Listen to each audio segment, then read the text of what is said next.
What is up, guys? Welcome back to the channel. Guys, we're here in Finland. I thought this was an interesting one. I didn't come across this, but I came across a comment and somebody was like, you need to check out the speeding tickets in Finland. So that's what I'm here doing. But I came across this video when I was searching that up, why Finland has $100,000 speeding fines. That's a lot of money. That's a lot of money for speeding. I definitely wouldn't want to pay that at all. It's already bad enough. I wouldn't want to pay $200, $300 for speeding. I've gotten speeding tickets before. I think I probably got 2 in my lifetime, but it was more of, we have a thing called defensive driving where you take that course and you don't have to pay the money at least, but the course is like 8 hours. It's like an all day thing. So you either gonna pay that money or spend all day doing that boring training.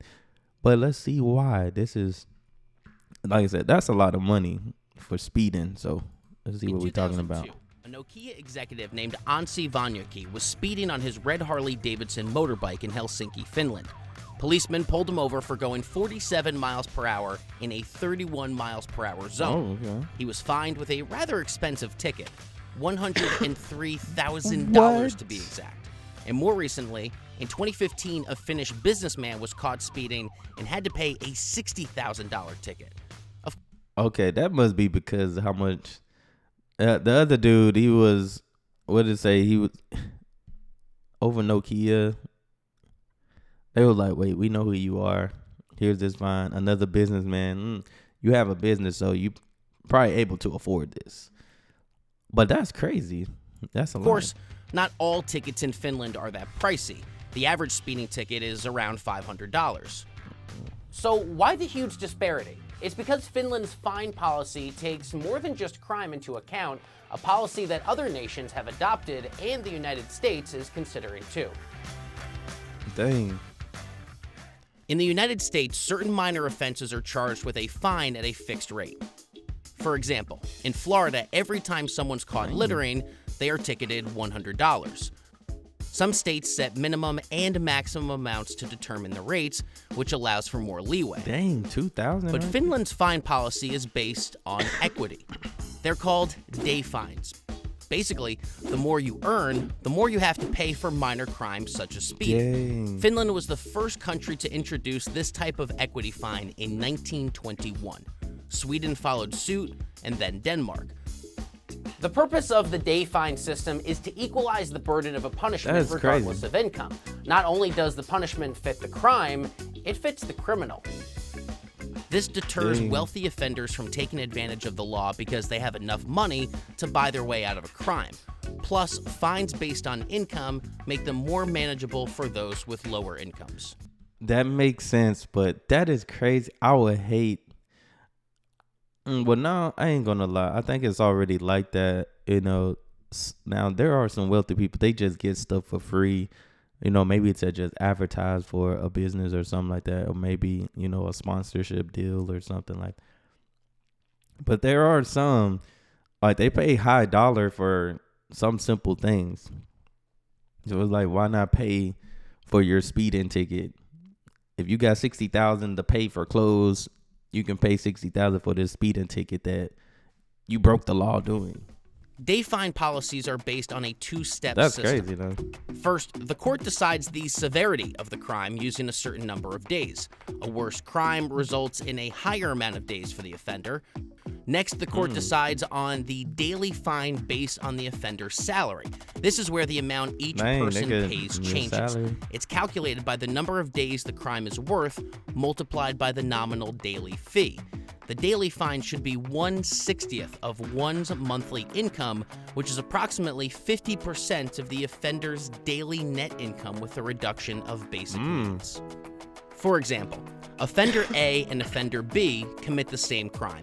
Let's say they both were caught going 10 miles per hour over the speed limit. Therefore, they are both charged with 47 days. However, their income differs. Offender A earns $100 a day, while offender B earns $10 a day. So offender A's fine is their income of $100 times 0.5 times 47 days, which comes out to $2,350. Offender B's will be $10 times 0.5 times 47 for a total of $235. Dang. So while the total numerical fee... Now, I don't know nobody making $10 a day. I know this is just an example, but that would be crazy. That means, shoot, you're looking, because that's just $10 a day. If we thinking the hours that people work in a day and how much they make in an hour, you're looking to pay almost $1,000 every time you're speeding. differs, the punishment is an equal financial burden to both offenders. According to the Finnish criminal code, the most someone can be charged for their first offense is 120 days, but there's not an upper limit on the day fine amount. Finland is the only country without a daily money limit. That's why high earners are hit with these headline-worthy fines and a Dang, hold up, I gotta see money that. limit. Let's see. Dang, oh my goodness. That's why high earners are hit. Let's see this. Dang, that is crazy. Like, yeah, I know it's different when people have the money. Some people just be like, yeah, I got it, just pay it.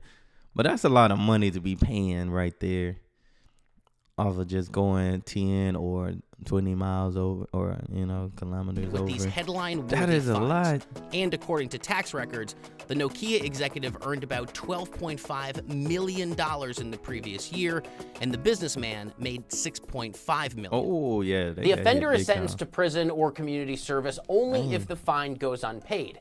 This allows the country to generate more revenue from fines while not spending as much money on prisoners. One major goal of day fines is to reduce incarceration rates. Finland's incarceration rates have been on a downward trend since the 1950s.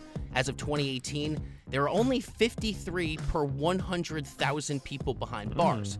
In contrast, the United States has 698 per 100,000 people in prison as of 2020, the highest rate in the world. Land of the free. Of course, it isn't apples to apples. There are many other factors that account for this discrepancy in incarceration rates, like the different set of laws, for instance.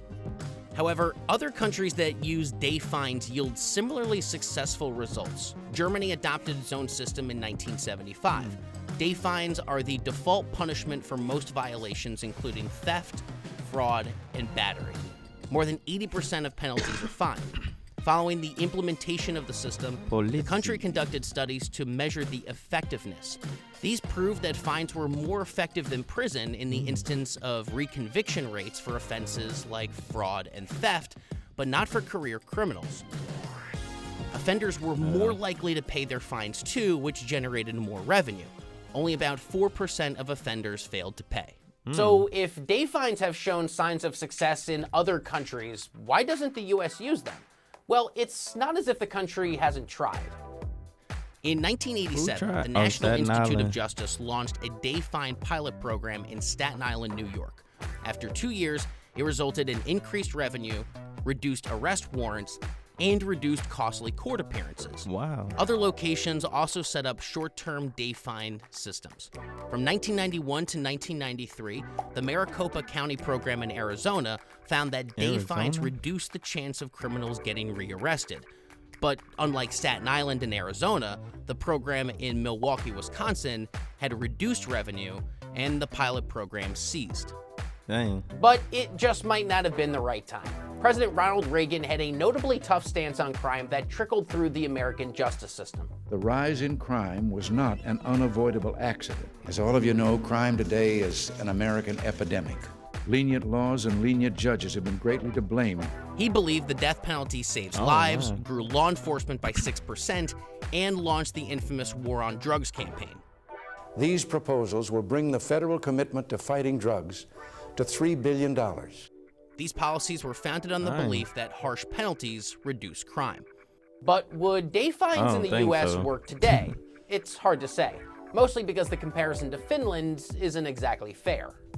Not only is the United States' that's- population almost 60 times the size, Yeah, that would definitely be hard to compare the two right there, but maybe if they would have went like state to state, that would have been better. but the comparison. economies, ideologies, culture, styles of government of these two nations are drastically different. For one, the wage gap in the U.S. is much wider. Critics of the system believe day fines could create further disparities in certain U.S. neighborhoods, especially in regards to reckless driving.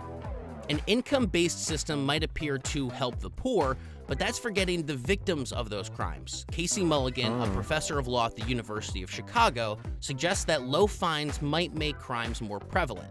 Do we want more speeding past schools in poor neighborhoods than in rich neighborhoods?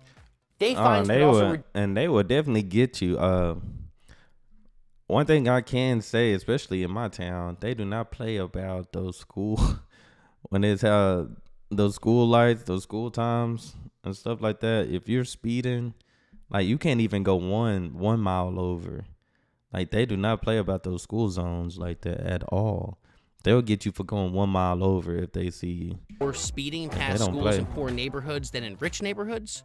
Day fines could also reduce revenue for already poor cities and towns, while wealthy towns might see revenue growth due to increased average fines. But it's not just wealth distribution. They have a very elaborate social safety net. The government provides a vast array of services. They have socialized medicine.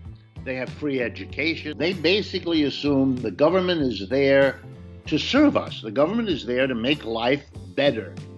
And it has to justify what it does or doesn't do on the grounds of whether it makes life better. So when that government that provides you with these services says that it thinks it's fair to put a fine on a speeder that's, X $1,000, it's not that you necessarily agree with that the government is doing it, but you don't have the American notion that the government is a bunch of thieves, that they've all got their hands in my pockets, that they all are taking my money.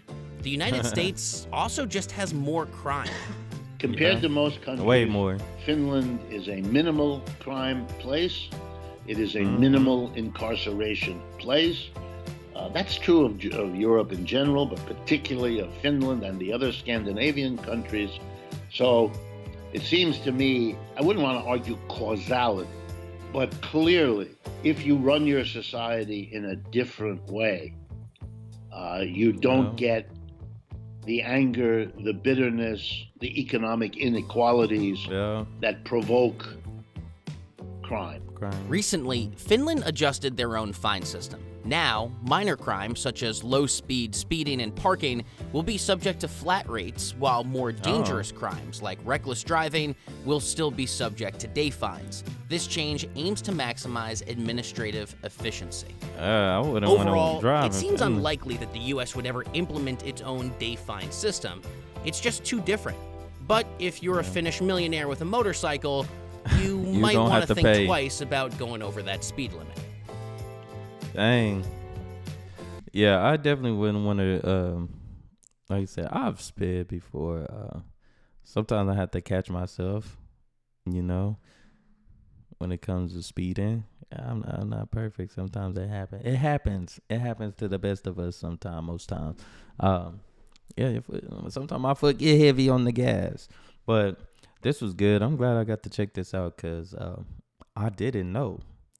That's a lot of money. So especially for those who have money, and I know we did basically two people that made millions of dollars, but just thinking about people that are, scratching the surface of six figures and still 5-figure high earners. So it's like, it's still gonna get you. It's still gonna get you, which sucks, but that's life. That's life. But I mean, from the looks of it, look like the minimum, like if you're out there, no matter what job you got, because you're going to earn more than that $10 a day. You're probably going to be earning close to $100. You're looking to pay $1,000 in a fine for speeding. So, but hey, you do the crime. They say do the time, but you got to pay that fine for sure. But that's all I have. Appreciate the recommendation. Y'all make sure y'all hit that subscribe button, send down those recommendations, and be blessed. Be the best to be you. I'm out.